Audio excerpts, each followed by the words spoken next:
Llamala a la tipa, preguntale si ya está. Bueno.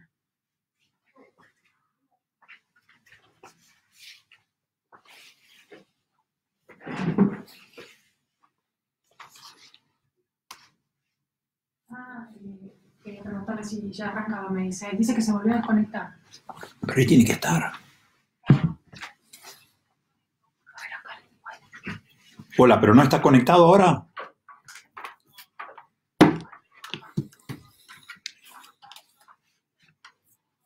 Pero si acá parece que... Y acá parece que está funcionando.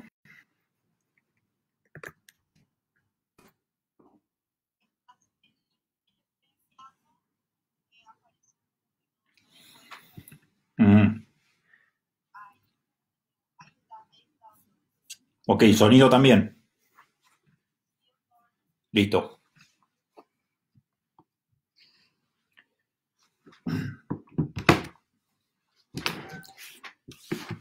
Hola, muy buenas tardes a todos. Bueno, perdón por los inconvenientes técnicos. Un saludo a todos los amigos de los distintos países que nos escuchan. Amigos del Brangus, ganaderos de Paraguay, miembros del Albrangus, Asociación Latinoamericana de Brangus, estudiantes de agronomía, de veterinaria, de zootecnia. Un saludo especial y por supuesto un agradecimiento por la invitación a la Asociación Brangus de Paraguay. El título de la presentación, espero que lo estén pudiendo ver, es eficiencia de conversión como un camino hacia una ganadería más competitiva y más sustentable, y desde ya que tenemos que entender que la eficiencia de conversión no es el único camino para hacer la ganadería más competitiva y más sustentable. Hay muchas otras herramientas que venimos usando desde hace mucho tiempo: generar animales más eficientes en el crecimiento, mejorar la reproducción, mejorar la longevidad productiva, mejorar la precocidad y entorar temprano la vaquillona. También son maneras de hacer más competitiva y más sustentable el negocio nuestro, ¿no? Yo creo que siempre acá tenemos que ver dos ángulos. Primero, las oportunidades que tenemos frente nuestro y los desafíos, como siempre, ¿no? Oportunidades porque estamos frente a un mercado consumidor muy grande, hay un crecimiento futuro de la producción y de la propia raza Brangus. Y desafíos porque siempre estamos compitiendo con otras razas, estamos compitiendo con otras fuentes de proteína animal, recursos naturales, y un consumidor que es cada vez más exigente, con distintos hábitos, con más información, con más opciones. En ambos casos están involucrados tanto los proveedores de genética y los cabañeros, como las asociaciones de criadores, las entidades, y fundamentalmente la interacción o simbiosis que hay entre ambos grupos, ¿no?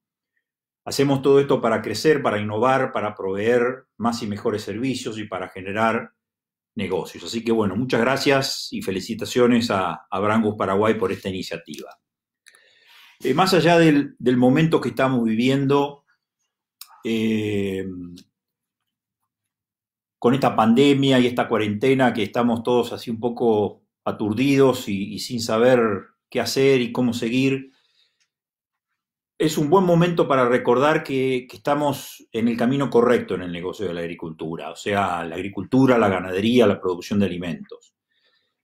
¿Por qué? Porque nosotros tenemos que para el año 2050 la población mundial va a crecer por lo menos a 9,5 billones de personas, que es un 25% más que el actual, y va a duplicar de alguna manera la demanda global de alimentos. Ese es el gráfico que está arriba a la derecha, donde vemos el incremento fundamentalmente en la población urbana, que es la línea roja, y no tanto la rural. O sea, cada vez la gente se va a concentrar más en las ciudades, más en los conos urbanos, digamos, con hábitos de consumo mucho más sofisticados, con más requerimiento de proteínas y de alimentos con mayor procesamiento.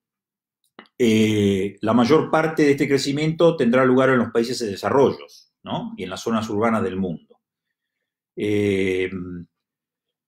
Vamos a necesitar mucho más granos, vamos a necesitar unos 3 billones de toneladas de los 2,3 que estamos produciendo ahora, y la mayoría de ese incremento va a tener que venir de mayor rendimientos. También vamos a ver un incremento importante en la producción de carne. Vamos a pasar de 200 millones de toneladas actuales a 470, o sea, vamos a tener que aumentar un 70%, dentro de lo cual la carne bovina va a aumentar de 61 millones a 106. Estas son todas estimaciones de la Organización Mundial, un incremento del 65%, y ahí ven, digamos que en el gráfico de abajo, cómo el bovino pasa de 61 a 106, el pollo, como siempre, es el que más aumenta, el cerdo en un término medio en cuanto al aumento. Todo en total un 70% más. O sea, tenemos una clientela en franca expansión. Pero sí tenemos que concluir que mientras la revolución verde fue oportunamente estimulada por la oferta, la revolución ganadera está siendo impulsada básicamente por la demanda. O sea, en su momento, cuando empezamos a producir más granos con semillas híbridas, con riego, con fertilizantes, ese aumento de la tecnología nos permitió producir más granos. Hoy nosotros tenemos que producir más carne porque tenemos una demanda mucho más grande a nivel mundial. El punto es el siguiente. La ganadería cada vez se va convirtiendo más en un subproducto de la tenencia de la tierra. O sea, las áreas geográficas del mundo, básicamente, seguirán cambiando dependiendo del precio de los granos. ¿Qué significa esto? Que la agricultura siempre va a tener acceso a las mejores tierras, las vacas van a ser cada vez más empujadas a los climas y a las zonas productivas más marginales en base al cambio del precio de los granos. En el último medio siglo, las tierras agrícolas aumentaron más de 400 millones de hectáreas en el mundo, que es un área prácticamente igual a la mitad de Estados Unidos, de la superficie total de Estados Unidos. Y si nosotros queremos de alguna manera llegar a cumplir con esa demanda de granos, muy probablemente estemos frente a lo que es el pico de área cultivable, con lo cual vamos a tener que mejorar esa producción con mayores rendimientos. El gráfico de arriba a la derecha muestra un poco la línea roja, lo que ha crecido ese área, digamos, cultivable, y lo que se espera en ese triángulo azul sería en el futuro. Esperemos que sea lo más chato, o sea, cuanto más área agrícola tomemos, más vamos a tener que empujar a las vacas a las zonas marginales, más deforestación vamos a tener en las áreas tropicales, con lo cual dependemos mucho de la tecnología del agro para producir más granos con la misma cantidad de hectáreas. La ganadería ocupa aproximadamente el 30% del área que tiene el planeta libre de hielo. Son aproximadamente 1,2 a 1,3 billones de cabezas con una evaluación de 1,4 trillones de dólares. O sea, es una industria enorme.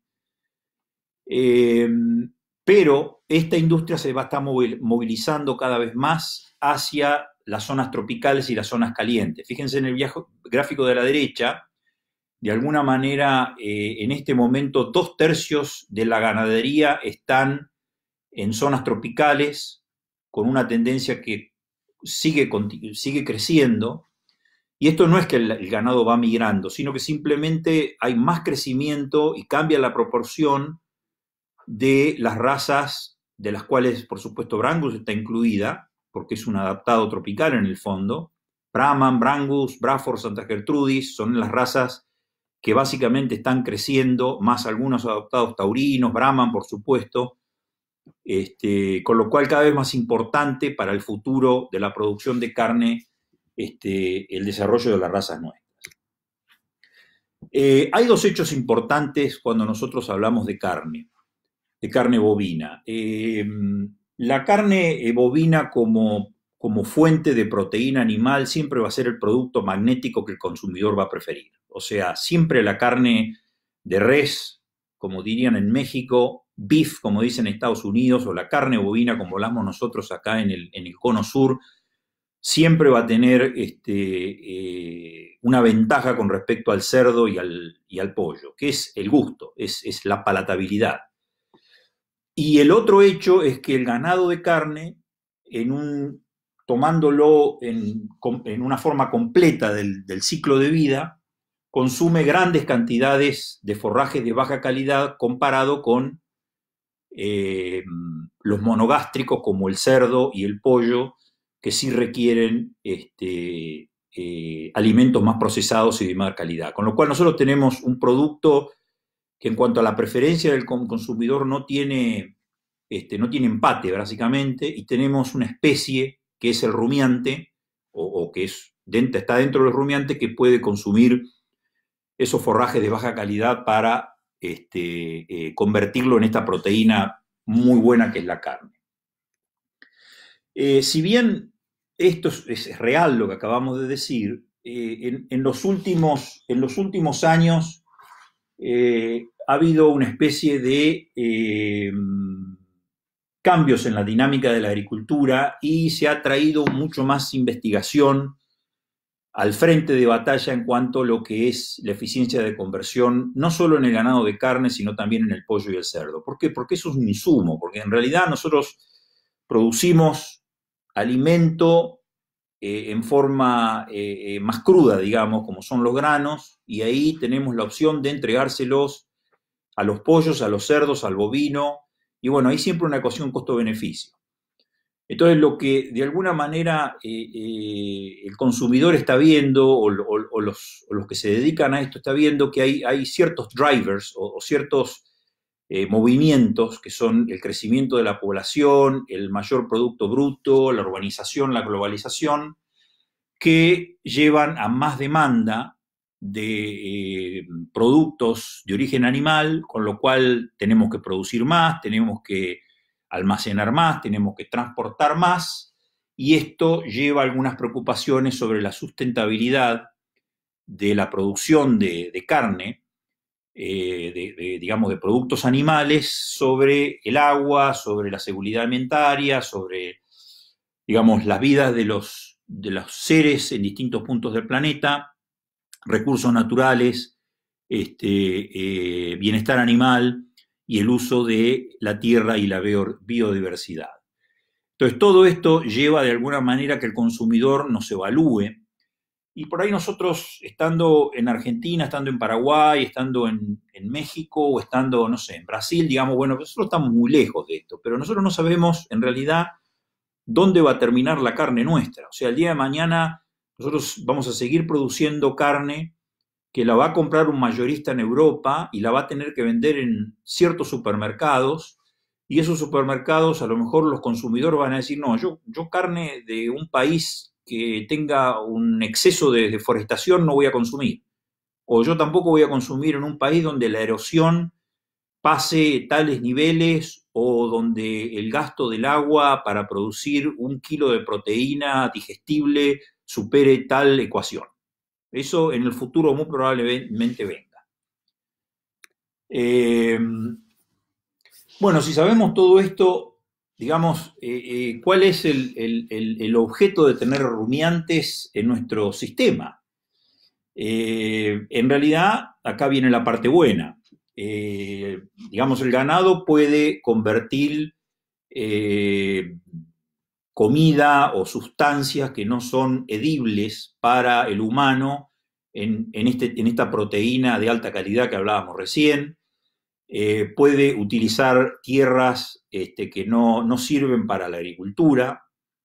De alguna manera tienen un aporte a la sustentabilidad socioeconómica de la vida del planeta, y además de producir la carne, producen muchos otros productos que se industrializan y que de alguna manera complementan el propio negocio de la cadena bovina, ¿no?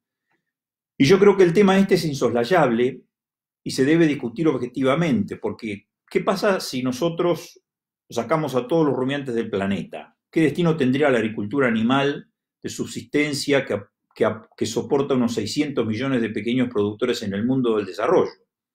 ¿Qué uso alternativo tendría la superficie terrestre donde crecen pastos y hierbas que solo pueden aprovechar los rumiantes? Incluso, ¿qué destino tendrían los terrenos ociosos o los campos ociosos para la producción agrícola después de que no tengamos necesidad de cultivarlos para la alimentación animal?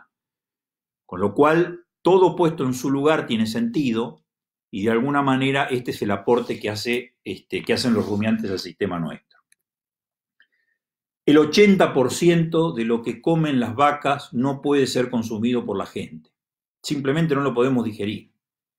Las vacas de alguna manera pueden desabrochar o pueden abrir la energía y los nutrientes que tienen muchos productos, como el forraje, como grano, como subproductos, que de otra manera irían como desperdicio. Bien, esta introducción, digamos, básicamente a mí me parecía importante hacerla porque, digamos, la charla esta yo no voy a mostrar, digamos, ningún ensayo que se esté haciendo ni en Argentina, ni en Paraguay, ni en Estados Unidos. Simplemente voy a mostrar, quiero que compartamos juntos la importancia del carácter. Quiero que juntos evaluemos lo importante que es el carácter y por qué seleccionar con él. Sí voy a traer algunos ejemplos que me parecen los que me parecen más importantes para compartir, pero en definitiva esto es una especie de raciocinio de por qué trabajar con este carácter.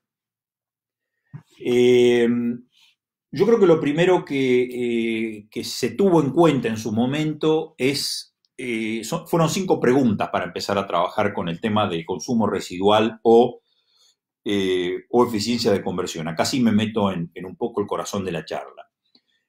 Primero, ¿cuál es la importancia de la eficiencia de conversión en la producción de carne? ¿Qué podemos aprender de las otras industrias, como el pollo y el cerdo, que están mucho más adelantados? ¿Cómo nos acercamos a ese carácter o qué fenotipo tenemos o qué medición tenemos que considerar? ¿Cuáles son los potenciales antagonismos con otros caracteres de importancia económica y si efectivamente podemos progresar genéticamente? O sea, esas son las preguntas que en su momento se hicieron los investigadores y que nosotros mismos muchas veces nos preguntamos. Es decir, bueno, si yo hago el esfuerzo por este lado, ¿cómo progreso? ¿Cómo cambio la población de mi ganado?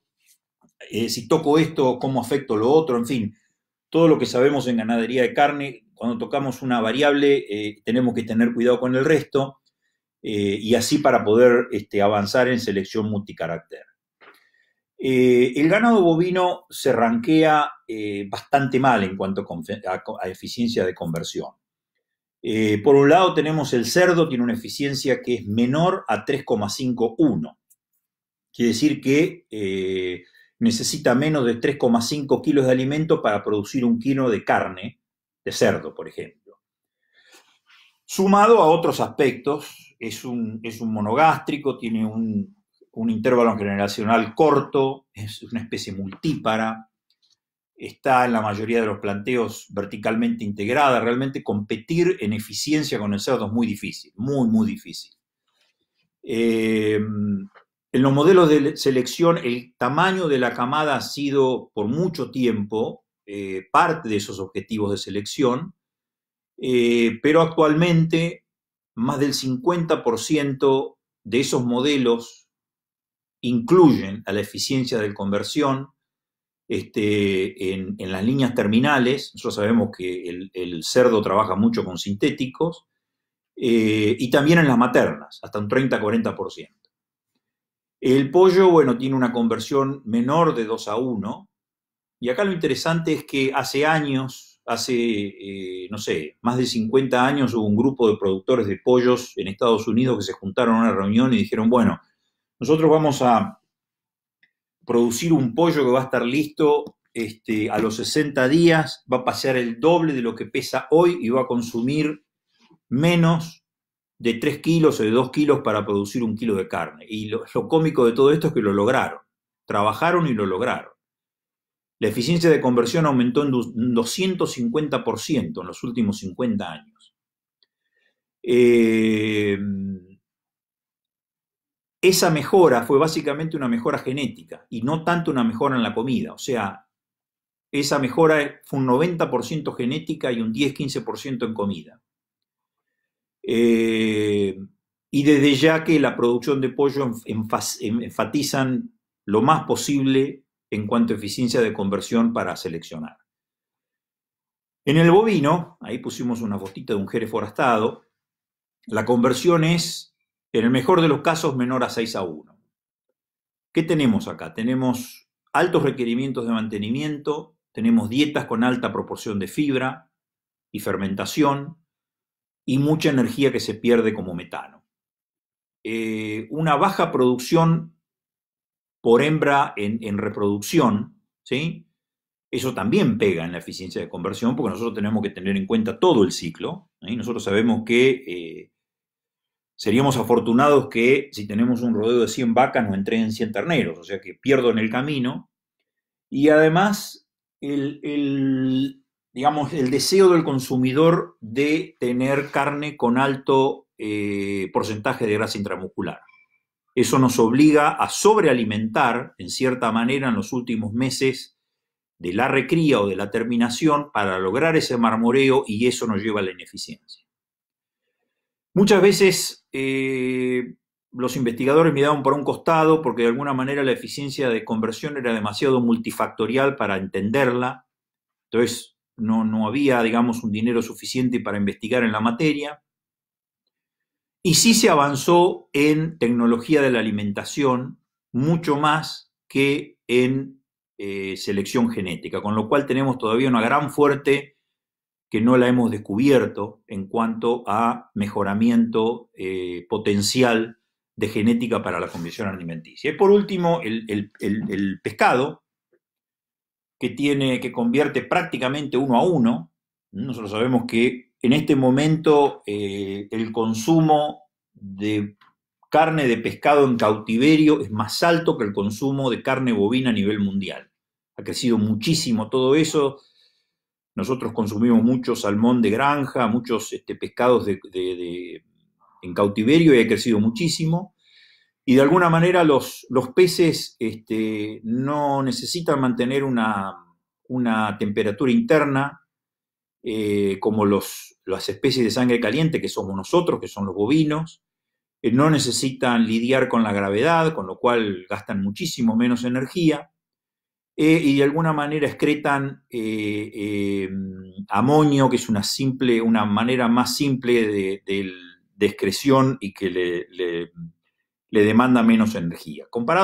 Esta comparación es básicamente para ubicarnos cómo estamos situados. Por supuesto que no vamos a pretender tener la eficiencia del cerdo, del pollo, del pescado de un día para otro, pero creo que hay algunas cosas que podemos ir trabajando juntos en Brangus y en distintos países, compartiendo genotipos, compartiendo información, para ir empezando a buscar aquellas líneas que puedan convertir un poco mejor. El gran punto que siempre hemos tenido en ganadería de carne es que hemos seleccionado siempre por outputs, o sea, por producto final, básicamente. Y en esa selección, por incrementar outputs o por incrementar producto, se llevó de alguna manera puesto los insumos, los inputs, o sea, se incrementaron los inputs de alguna manera. De alguna manera le dimos valor al producto vendido y no hemos trabajado en el costo de los insumos para producir ese producto. O, lo que sería lo mismo, hemos puesto mucho énfasis en el costo de la alimentación por tonelada, donde lo más importante no es eso, sino el costo por ganancia de peso vivo, lo que mantiene de alguna manera el margen. Dicho de otra manera, hemos llevado un poco el aumento de la producción a costa de la reproducción y la longevidad y de alguna manera corremos el riesgo de que el negocio nuestro no sea rentable. Estos gráficos que voy a mostrar acá son un poco extremos, no necesariamente se aplican al Brangus de Paraguay o al Brangus de Argentina o al Brangus de México, pero lo puse justamente para ver un poco y compararnos, a ver dónde podríamos llegar en caso no tomemos los recaudos necesarios. Abajo a la izquierda tenemos un poco el peso de faena de lo que es el ganado en Estados Unidos. Fíjense los novillos en rojo y las vaquillonas en azul, donde en los últimos años se ha crecido enormemente. Básicamente el rodeo se fue achicando, entonces lo que se hace para mantener la producción es tratar de, por cada animal faenado, sacar cada vez más kilos. Realmente se están matando animales muy pesados, 1.300, 1.400 libras, incluso hembras pesadas. Y bueno, eso de alguna manera invitó a una de las razas más importantes que tiene Estados Unidos, que es el Angus, y ya estoy en el gráfico de arriba a la derecha, a seleccionar por más peso vivo, ¿sí? Fíjense cómo en ese gráfico veo el peso al destete en verde y el peso final en rojo, que se han incrementado en los últimos años de manera importante. Pero también la gente en la raza ha empezado mucho a seleccionar por el dólar beef. Ahí en el cuadro dice dólar feedlot, me equivoqué, ahí no lo pude cambiar, pero es dólar beef, que es un índice combinado para todo lo que es recría y calidad de carne. Entonces, de alguna manera ese índice premia a los animales más grandes, premia a los animales más pesados, premia a los animales con más marmoreo y premia o se lleva de alguna manera acarreado los animales que más consumen. Y eso lo vemos en el gráfico de abajo. Fíjense, por ejemplo, lo que es DMI, que es el Dry Matter Intake, o sea, el consumo de materia seca, cómo ha crecido exponencialmente en los últimos años. O sea, sí, tenemos animales más pesados, tenemos animales que convierten más rápido, tenemos animales que producen más kilos, tenemos animales que hacen que el país genere más carne, pero tenemos animales más duros de mantener, tenemos animales que, digamos, ante una inclemencia climática son los que más en riesgo se ponen, con lo cual, bueno, de alguna manera ese es un llamado de atención. Ahora, muy bien, esa estructura genética que logré yo en el gráfico de arriba a la derecha, de poder tener más pesos, no significa que he trabajado mal. O sea, el punto de ahora es decir, bueno, ¿cuáles de esos animales que tienen la posibilidad de ser superiores en peso al destete, peso final, y quizás manteniendo el peso a nacer a nivel constante, cómo puedo hacer para encontrar hijos de esos toros padres que sean mejores convertidores? O sea, yo no estoy hablando de deshacer o desarmar lo que se ha hecho en cuanto a selección genética por crecimiento, por aptitud materna o por conformación carnicera. Todo lo contrario, mantener lo que se ha logrado, pero empezar a buscar esa descendencia, esa progenie que mantenga estos caracteres o estos niveles de potencial genético con la sumatoria de consumir menos, ahorrar más y producir la misma cantidad de carne con menos alimento o producir más carne con los mismos insumos. Nosotros sabemos muy bien que la eficiencia de stock o la carga animal es algo que pega muy fuerte en los planteos nuestros, sobre todo en explotaciones extensivas. Ahí en el gráfico arriba a la derecha, arriba a la izquierda, este gráfico hecho por Scottsdale en la Universidad de Wyoming muestra un poco cómo, digamos, el tamaño del rodeo de una vaca de 1.000 libras, que sería una vaca de unos 400 kilos y monedas, puedo tener 100 de ellas, versus una vaca de 1.400 libras, donde solamente puedo mantener 71. Y nosotros vemos, justamente, más que nada en los sumarios americanos, cómo de alguna manera las tendencias hacen que el peso de la vaca adulta continúa escalando. Muchos empezamos a trabajar en lo que es frame, pero el frame en realidad no es gran indicador de los requerimientos de mantenimiento. Lo importante es el peso de la vaca adulta, porque yo puedo hacer una vaca más petiza y más ancha, pero la masa corporal es igual, con lo cual mantener eso también me cuesta. Esa vaca tiene más incremento o sea, consume más, tiene mayor proporción de órganos viscerales, muy probablemente sea más magra, y tengo el riesgo de castigar un poco la eficiencia reproductiva llegado el momento. En la tabla de abajo, de alguna manera, esto me parece que ya lo hemos mostrado en varias charlas y seguramente muchos de ustedes están familiarizados, que no necesariamente la vaca más grande desteta la mitad de kilos de su ternero, ¿no? Cuando vemos la columna de la derecha versus la columna de la izquierda, fíjense esta vaquita, la primera vaquita de 455 kilos, desteta un ternero promedio de 227 kilos, lo cual le da una eficiencia bruta, por así llamarlo, del 50%. En la medida que voy bajando, llego a la vaca de 727 kilos, no sé si existirán en algún lugar, pero simplemente para ponerla como ejemplo, desteto un ternero más pesado, pero es solamente el 44% de la relación del peso de la vaca. Sumado al hecho de que muy probablemente esta última vaca falle en su preñez, con lo cual, de alguna manera, lo que pasa muchas veces cuando empezamos a seleccionar por más tamaño, por más cilindrada de producción, es que empiezo a enfrentar muchos genotipos y muchos negocios de ganadería y los enfrento con la naturaleza. O sea, de alguna manera los pongo en contra de lo que la naturaleza me puede dar.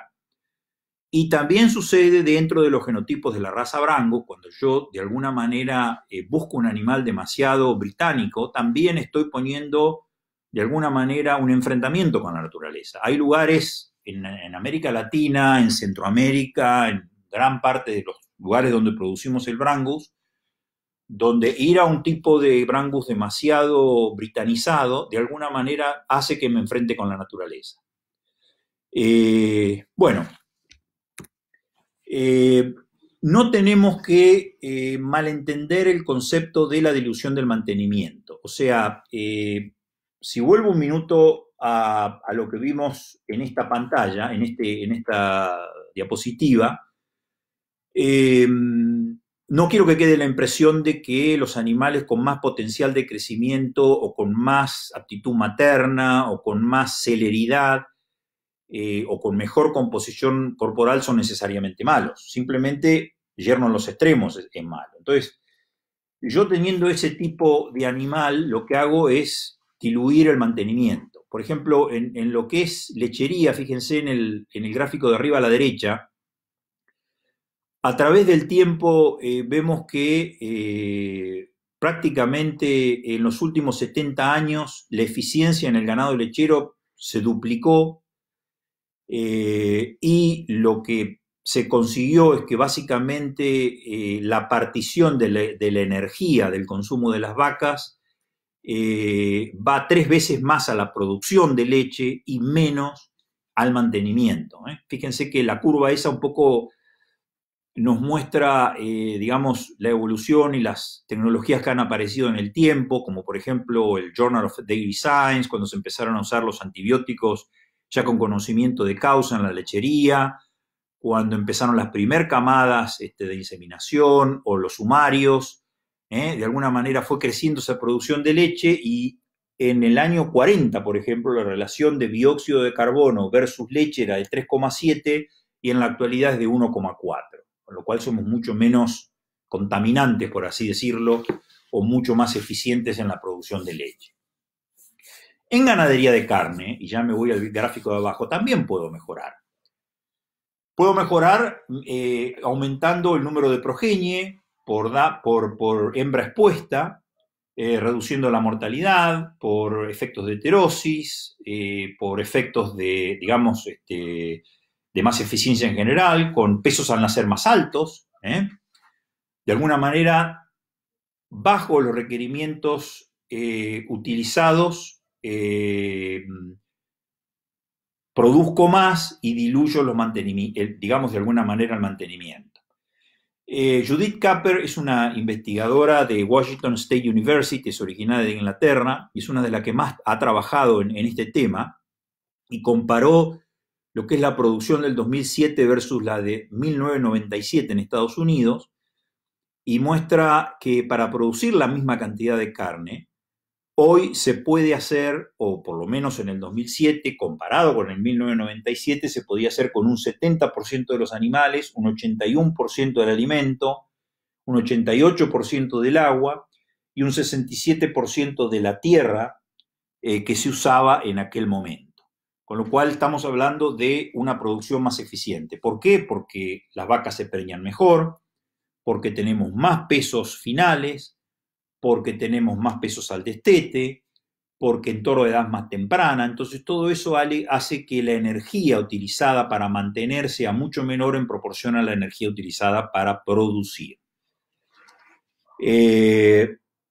Bien, cuando yo pienso un poco en lo que es eficiencia de conversión o la relación que hay entre consumo y ganancia de peso, me voy a este gráfico y en el fondo veo un poco lo que es los requerimientos nutricionales del ganado bovino, una tabla común y corriente, porque en el fondo lo que yo miro acá es decir, bueno, en la medida que aumento el consumo en el eje vertical, aumento la ganancia diaria. Y la tendencia es, obviamente, hacia la derecha y hacia arriba. En la medida que voy aumentando, esa es la tendencia que me va llevando. Pero ¿qué pasa cuando yo a ese gráfico le agrego esta información? Y empiezo a descubrir que tengo ciertos grupos de animales, como los 3 de arriba, que comen más para tener la misma ganancia, están por encima de la tendencia roja. Y estos 2 animales más de abajo tienen que consumir menos para tener la misma ganancia diaria, o sea que son más eficientes. O sea que yo me paro en una ganancia diaria X de 2,25 libras por día y veo que hay animales que lo logran con 16 libras de alimento y otros que necesitan casi 28 o 27 para poder lograrlo. Acá es donde me paro y acá es donde entiendo la importancia del carácter. Esto llevado a la cantidad de kilos que se gastan en la industria del filote en Estados Unidos, en Canadá, en Argentina, en Paraguay, donde decía, es muchísimo dinero y es muchísimo dinero en hectáreas de campo destinada al pastoreo de las vacas. A tal punto, digamos, la respuesta a la selección es importante que Rolf en Nebraska, junto con Schelling, bueno, Ferdinand Schenkels, todo un grupo de investigadores de primerísima línea, vieron a ver cuáles de las variables tenía mayor efecto o mayor implicancia en unidades de selección por intervalo generacional respecto al peso o a la ganancia de peso. Y de alguna manera, cuando empezaron a seleccionar o proyectaron esa selección con 2 líneas divergentes, vieron que seleccionando por mejor consumo de materia seca, fíjense, ese menos 56.7 me llevó a ganar menos peso. O sea, algo que, sí, ahorro comida, pero gano menos. En el segundo lugar, por mayor ganancia de peso diaria, aumenté el consumo de materia seca en forma bastante importante. La relación ganancia-comida de alguna manera me permitió ahorrar alimento y seguir ganando, pero la que mayor impacto tuvo fue la del consumo residual, donde ahorré 44,6 unidades y mantuve prácticamente, casi a nivel del 2,4 que está arriba, esa ganancia de peso en las líneas que fueron seleccionadas para ello. Esto simplemente para remarcar que residual feed intake o consumo residual es hoy la variable de excelencia con lo cual los investigadores están trabajando. Ahora, muy bien, todo esto es bárbaro y yo creo que me pongo un poco en la apreciación de los que estarán escuchando en este momento, ojalá sean muchos, ojalá no se estén aburriendo. Lo interesante de las charlas en vivo, o sea, cuando uno está enfrente de la gente que puede ver si las caras de los que están mirando se están aburriendo o no, entonces uno va acelerando, va cambiando un poco, y también los condena que si se aburren, se van de la charla y uno los ve. Acá cada uno se puede ir a la computadora y nadie se entera, pero de todas maneras yo quiero entender lo que están pensando ustedes. Todo bárbaro, yo selecciono por más eficiencia de conversión, selecciono por menos consumo residual, voy avanzando, está comprobado de que el carácter responde a la selección, es heredable, todo el bárbaro, pero ¿qué pasa con los caracteres correlacionados? Esa es la pregunta que todos nos hacemos. Si yo toco la eficiencia de conversión o toco el consumo residual o empiezo a seleccionar líneas que consuman menos, ¿qué pasa con los caracteres que están relacionados? Y esto es especialmente importante, por supuesto, en el Brangus. Brangus ha posicionado a nivel mundial su poder materno.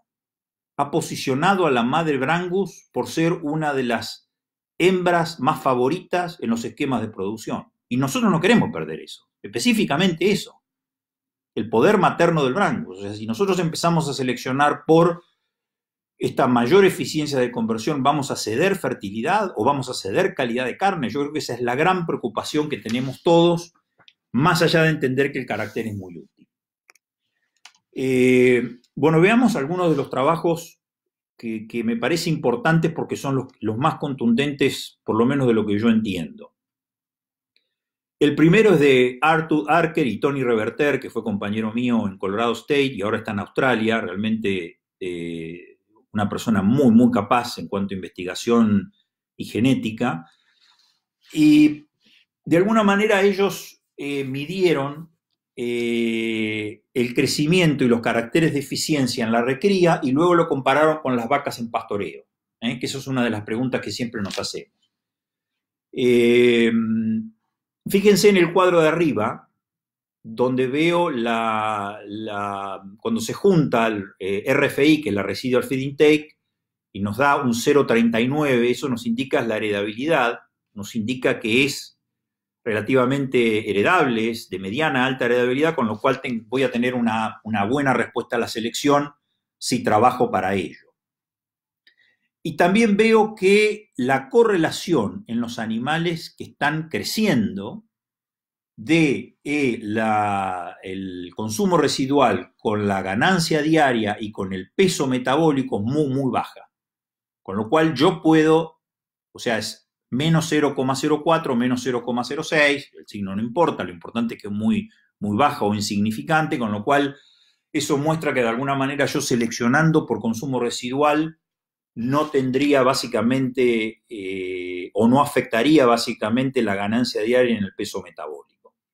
Y cuando ya bajo en la tabla, veo que la relación entre consumo de materia seca y el consumo residual, o sea, sería el DFI y el RFI, que son los dos numeritos que están en azul, comparando a los animales en crecimiento con las vacas en pastoreo, es prácticamente cercano a la unidad. Eso significa que si yo selecciono en animales en prueba, por ejemplo, como se está haciendo en este momento en el Intanguil de La Pampa, que la está haciendo Brangus, esos resultados son extrapolables de alguna manera a las vacas en producción. Y la otra conclusión importante es que si yo de alguna manera selecciono por menor consumo residual en la recría, voy a bajar el consumo de materia seca en las vacas en pastoreo.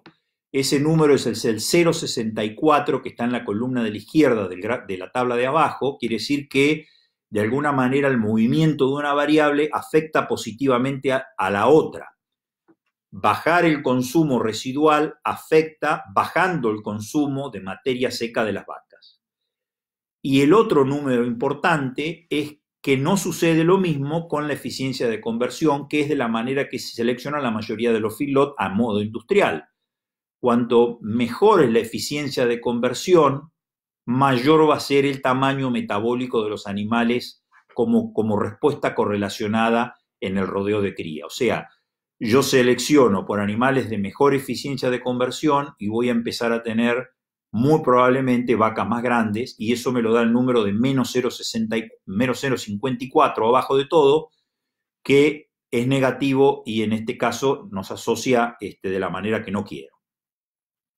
Pero como conclusión, yo creo que lo que se ha obtenido es que la relación que existe en los caracteres de los animales en crecimiento es muy cercana a la relación o a las ecuaciones de costo-beneficio que tienen los animales en reproducción y en pastoreo. Con lo cual, primera respuesta, que podemos concluir si yo selecciono en las pruebas los animales de menor conversión, de menor consumo residual, van a consumir menos alimento y muy probablemente esos toros nos den hijas que consuman menos a campo. Otro punto que nos preocupa o que le tenemos que prestar atención es qué pasa un poco con la calidad de carne. Que sé que muchos estamos pensando de que, bueno, si yo selecciono por animales que consumen menos, voy a generar animales más magros, entonces voy a tener menos marmoreo. Bueno, vamos a ver un poco este grupo de colaboradores que también son australianos y nos muestran que de alguna manera la selección por menor consumo residual produce de alguna manera progenie que crece prácticamente igual, pero es más eficiente en el feedlot, ¿sí? Ahí vemos, por ejemplo, en la columna de la izquierda tenemos los animales de bajo consumo residual y en la de derecha los de alto consumo residual. Estas son dos líneas divergentes de selección después de varios años de estudio. Y vemos que el consumo residual, residual feed intake, es de menos 54 para la de baja y de 0,71 para la de alta. O sea, hay una diferencia importante en el consumo. El espesor de grasa dorsal a nivel de la 12 y 13ª costilla resultó de milímetros de 9,2 para la de baja y de 10,1 para la de alta, con lo cual de alguna manera es un poquito más magro el animal. Tengo una actividad de calpastatina, que si ustedes recuerdan es la enzima calciodependiente que sale a actuar una vez entrado el postmortem y de alguna manera inhibe la proteólisis de la carne, con lo cual tengo que esperar probablemente una carne un poquito más o menos tendiente a ser suave.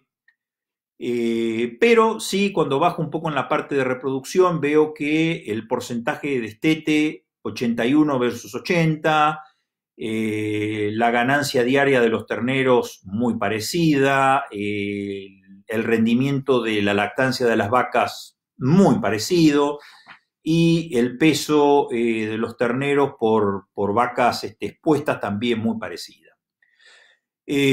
Con lo cual, bueno, podemos, digamos, de alguna manera concluir que la selección por menor consumo residual produciría básicamente no incremento en el tamaño adulto, tendría porcentajes de destete muy similar producción de leche, pero sí una tendencia quizás a una progenie con algo menos de grasa subcutánea y con una actividad un poquito más alta de calpastatina, lo cual me daría una carne probablemente un poco menos tierna. Pero también puedo concluir que este ganado en confinamiento, que lo tildamos como eficiente, tiene una menor duración, una menor frecuencia y un menor consumo en confinamiento, pero esto de ninguna manera implica que esa misma línea de animales me vaya a generar vacas que no puedan competir o no puedan consumir el forraje durante el pastoreo extensivo. O sea que de alguna manera, pongámoslo de la siguiente manera, una vaca menos glotona tiene más tiempo y tiene más confort seleccionando forraje y tomándose su tiempo para rumiar y para de alguna manera consumir ese pasto, y no necesariamente eso le juega en contra. Bien, esto es otro gráfico que también tiende a mostrar un poco lo mismo. Esto es en Canadá, con ganado careta, Angus y Hereford, y de alguna manera muestra que las vacas de bajo consumo residual, que son las que están en rojo, resultaron más eficientes, resultaron más adaptables a condiciones de estrés, se mantuvieron ellas mismas con una mejor condición corporal comparada con las vacas de alto consumo residual y que además no tuvieron diferencias en productividad, que es la línea azul. O sea que de alguna manera se entiende que es una vaca más austera, es una vaca que se conforma con menos, es una vaca que consume menos porque necesita menos, no porque consume menos porque porque simplemente no tiene el apetito y no llega a mantener su composición corporal. Acá vemos que la línea roja siempre estuvo por arriba del azul. Esto hizo que esta vaca se conservara en un estado corporal mejor, se reprodujera de manera igual, llegando a la pubertad de la misma manera, destetando los mismos kilos de terneros, etcétera, etcétera. Fíjense que fueron varios años de trabajo, se empezó a trabajar en el año 97, se terminó en el 2003, con lo cual tenemos varios años para ejemplificar lo que estamos mostrando.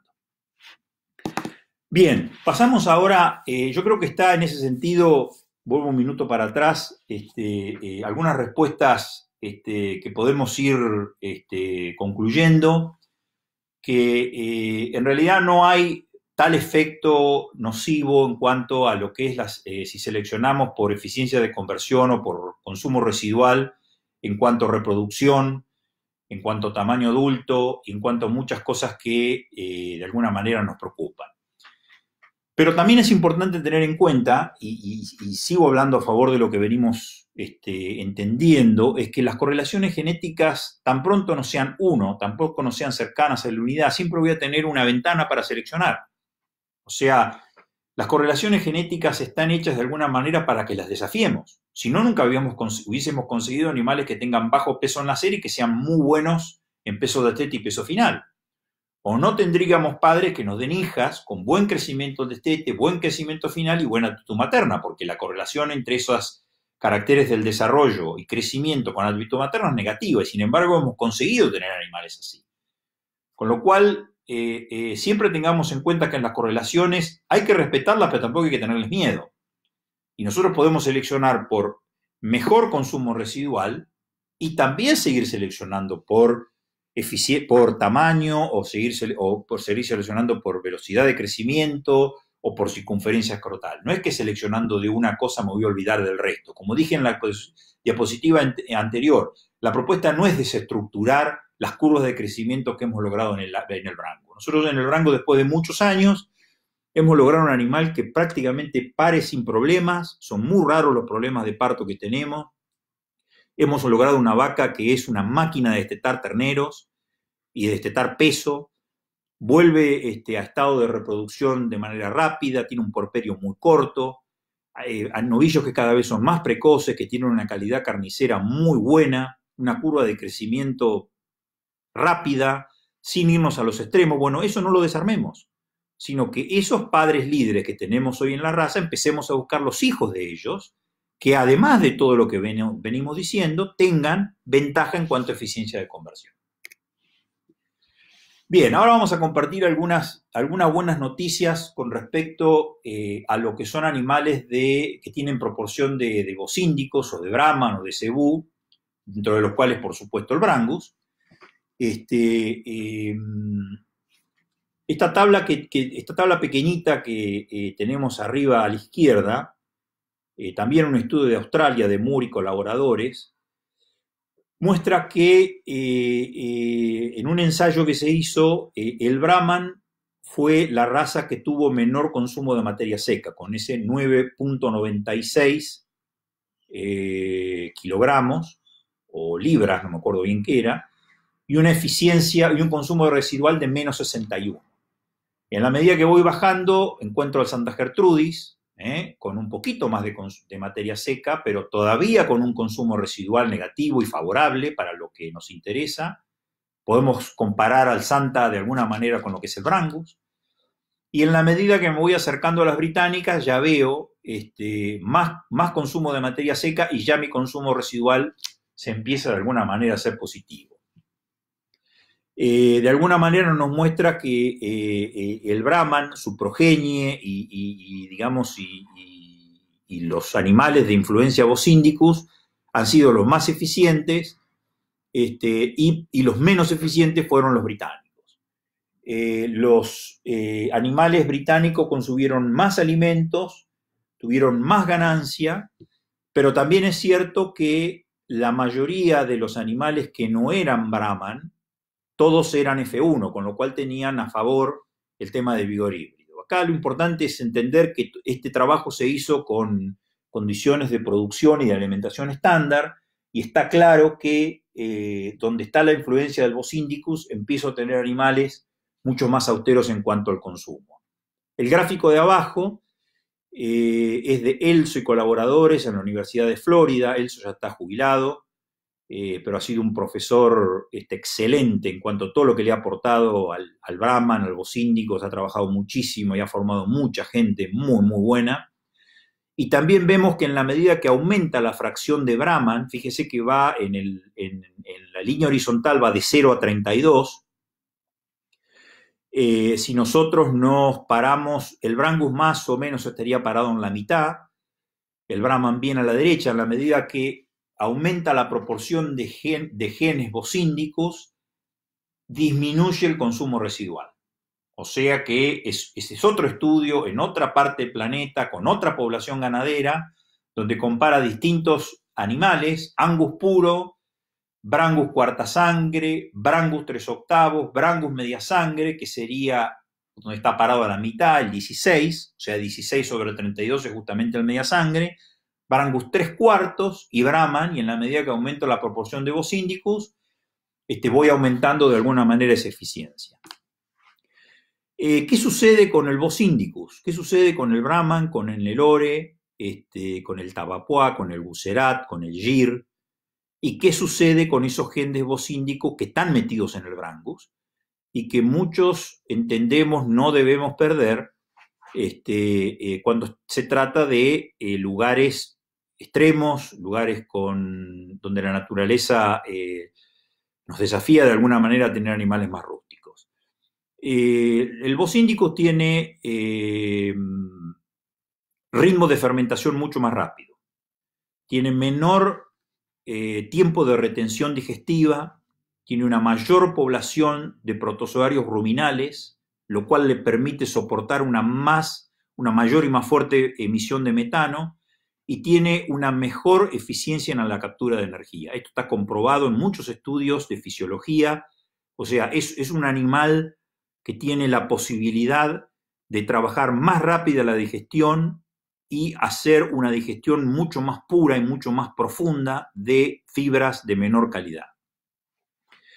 En general, el Bos indicus tiene menor requerimientos de energía para llevar a cabo las funciones de metabolismo basal, y de alguna manera puede liberar esos procesos bioquímicos para el metabolismo de manera más eficiente. ¿Por qué? Porque el Bos indicus evolucionó en pobres condiciones de alimentación y de alguna manera fueron seleccionados de forma automática por un metabolismo de ayuno más efectivo, lo cual le da más probabilidad de sobrevivir y un menor consumo voluntario de alimentos. Entonces, todo eso lo fue incorporando de alguna manera el Bos indicus a través del tiempo. Ustedes saben que el Bos indicus hubo una divergencia con el Bos taurus de hace muchísimos años, y eso de alguna manera lo lleva opuesto el Brangus. Ahora, ¿cómo explicamos esto? Yo creo de que hay dos maneras de entenderlo, y esta es una apreciación personal que me gustaría, después si hay alguna pregunta, que la discutamos un poco más. Yo creo que hay dos aspectos importantes a tener en cuenta. Primero, ¿cuáles son las bases de variación en cuanto al consumo residual?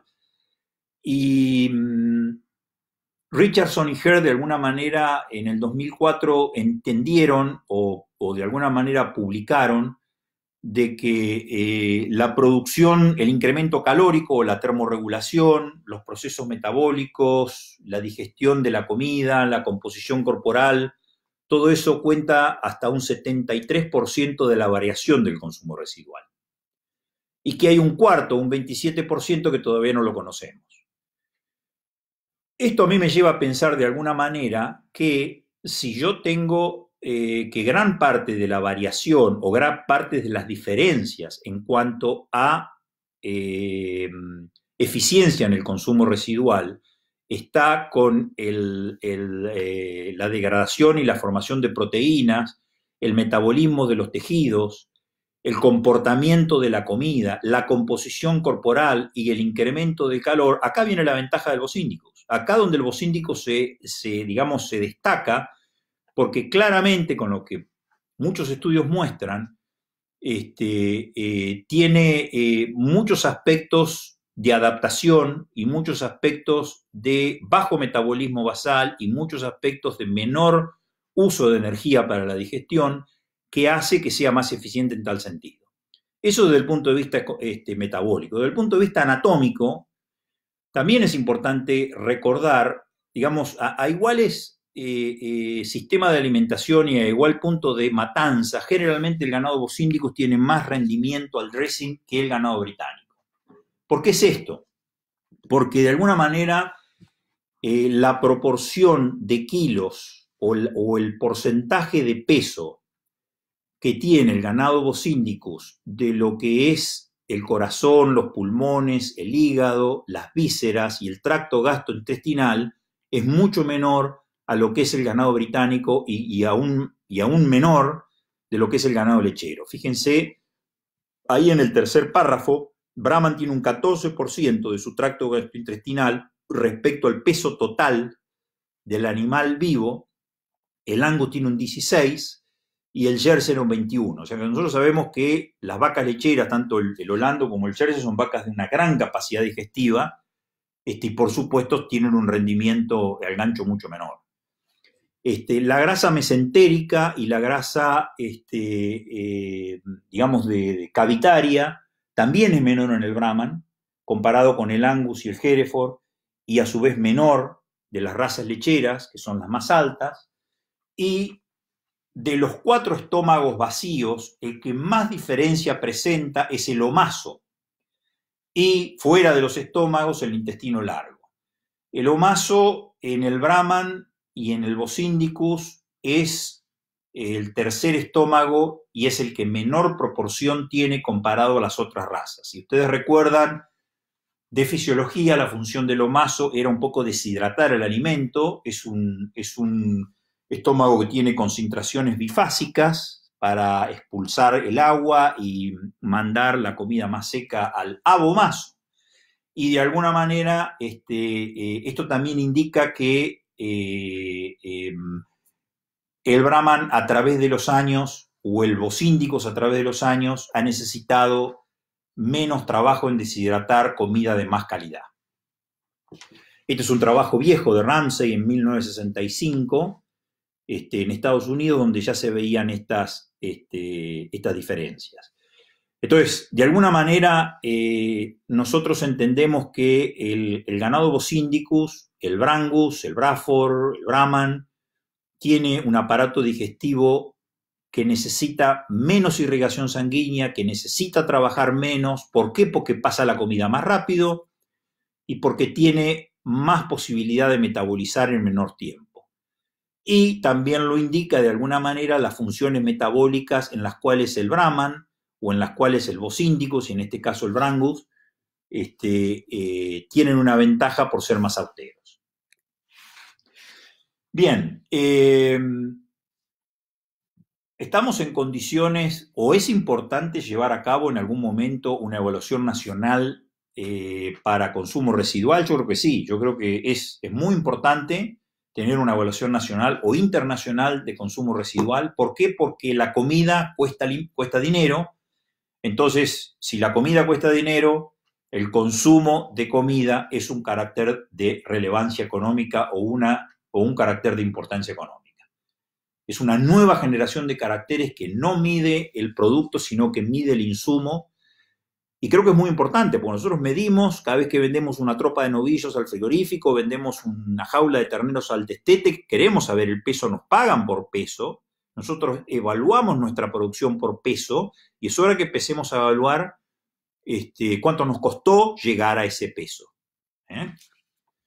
Por eso es muy importante, yo sé que hay esfuerzos y trabajos que se están haciendo en Argentina, que se están haciendo en Paraguay, que se están haciendo en México, por supuesto en Estados Unidos y en Australia, pero de alguna manera tenemos que juntar un poco todas estas ideas y tratar de armar una evaluación que nos permita comparar, nos permita extrapolar de alguna manera información de los distintos países para detectar un poco estos padres que de alguna manera puedo incorporar a nuestro rodeo para mejorar este carácter. Bien, ¿cuáles son los problemas o cuáles son las cosas que seguramente nos vamos a enfrentar si queremos empezar a adoptar esto?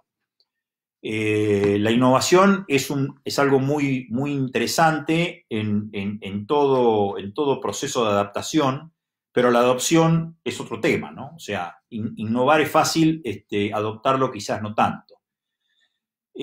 Acá lo importante es que esos toros padres, en la campana que yo tengo acá a la izquierda de la diapositiva, esos toros padres que están en la cúspide, esos genes bajen a la producción de base.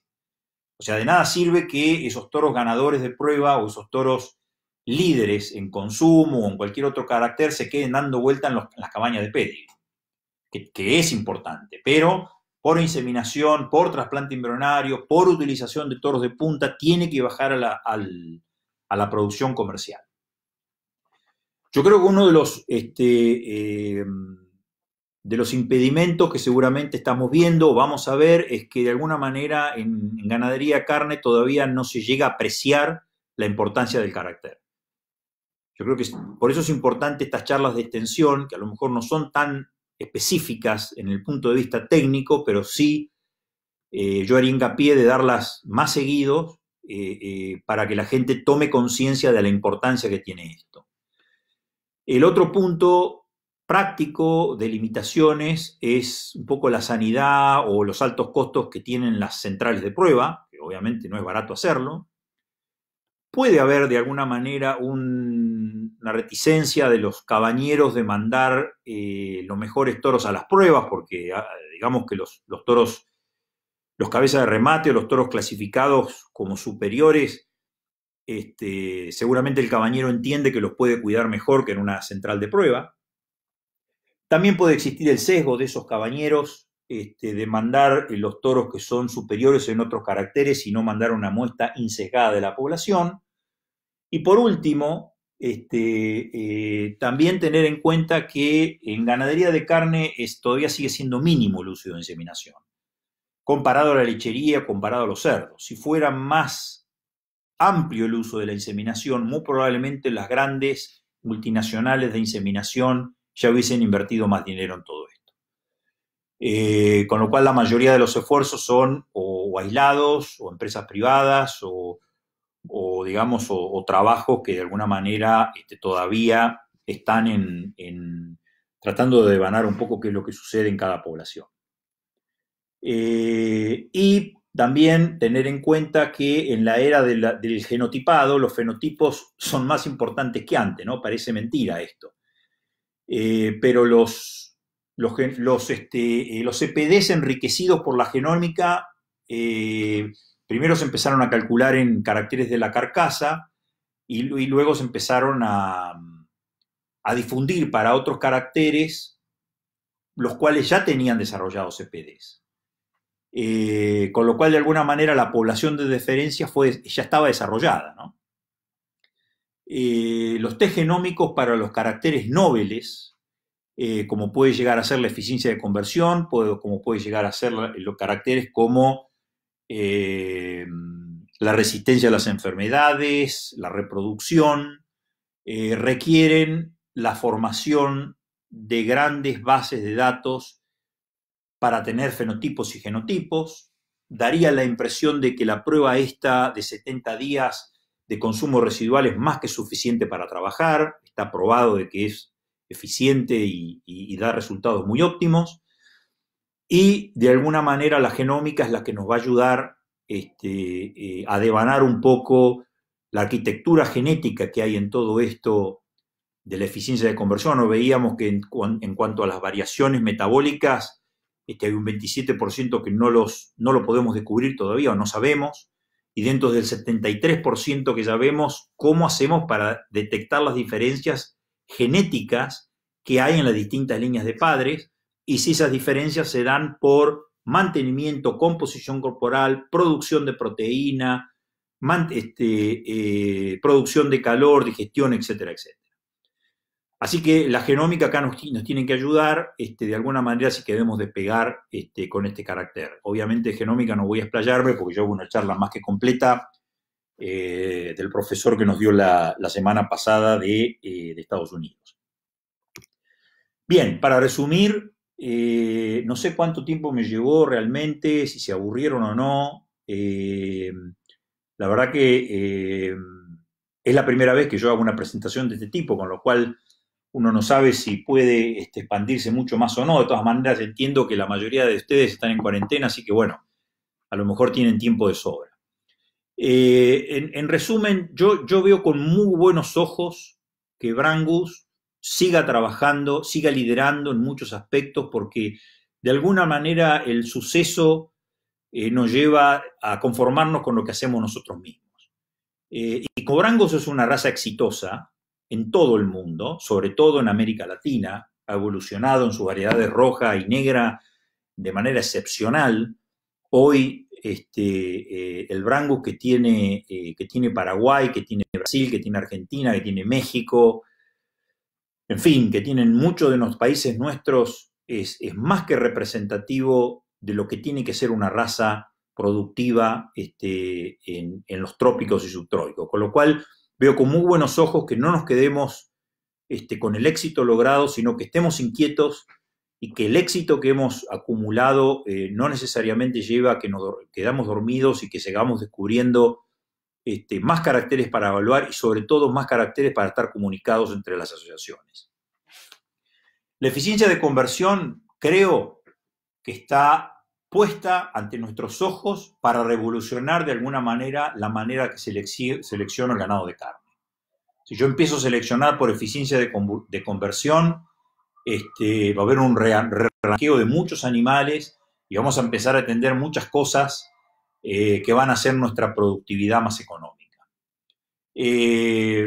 No se trata de cuánto vendo, sino de cuánto dinero gano. ¿De qué me sirve vender novillos pesadísimos o terneros muy pesados o toros muy bien conformados y bien cargados de musculatura si en realidad no gano dinero haciéndolo? Si no he ganado dinero, no es sustentable el negocio. Algo que mencionamos hoy desde el punto de vista genético, las correlaciones genéticas siempre tuvieron como objetivo el desafío que le podamos proporcionar. No nos asustemos cuando veamos que aparece alguna correlación entre consumo residual y engrasamiento de cadera de las vacas, que de un día para otro las vacas van a empezar a ser todas magras, porque no es así. Nosotros vamos a, después de una prueba, o de que tengamos un sumario de padres, vamos a ubicar, vamos a seguir trabajando con los toros líderes en otros caracteres, pero que además incorporen esta nueva variable que es el consumo residual. Y no vamos a cambiar la fertilidad, ni la terneza, ni la facilidad de mantenimiento de un día para otro. Vamos a ir gradualmente. Hemos visto que los genotipos Bosindicus, yo llamo a ellos Brangus, llamo al Braford, llamo a los Santa Gertrudis también, que son compuestos con Bosindicus, son probablemente más sustentables desde el punto de vista ambiental. Ellos evolucionaron en condiciones más pobres, tienen menos requerimientos de mantenimiento, tienen menos consumo voluntario y son más eficientes en el uso de la energía. Y también tener en cuenta que la adopción de tecnologías para, de alguna manera,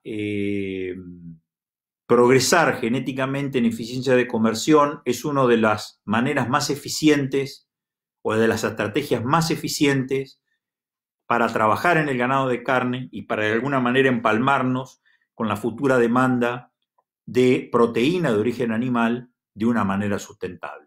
Siempre tener en cuenta que la idea de que del acceso de información va a ser de alguna manera cada vez más limitado o más cuestionable. ¿Por qué? Porque nosotros estamos siempre acostumbrados a ver sumarios de padres o resultados de pruebas de progenie de todo el mundo que puede compartir desde el criador más grande hasta el criador más pequeño, del productor de genética, del vendedor de semen hasta el productor comercial. Cada vez se va concentrando más el manejo de la información, muchas de las pruebas de consumo residual son privadas, las empresas que proveen genómica también son privadas, con lo cual las asociaciones tienen que, de alguna manera, tomar ese liderazgo y hacer que esa información continúe teniendo un flujo para todos los productores que querramos hacer el Brandbook cada vez más eficiente. Con esto cierro, les agradezco mucho la atención. No sé si van a empezar con preguntas o cómo sigo desde el punto de vista tecnológico, pero la verdad que ha sido un placer comentar esto con ustedes y muchísimas gracias.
Ya tengo cerrada la transmisión. ¿Dónde estás? Vaya, vaya. Vaya. Vale.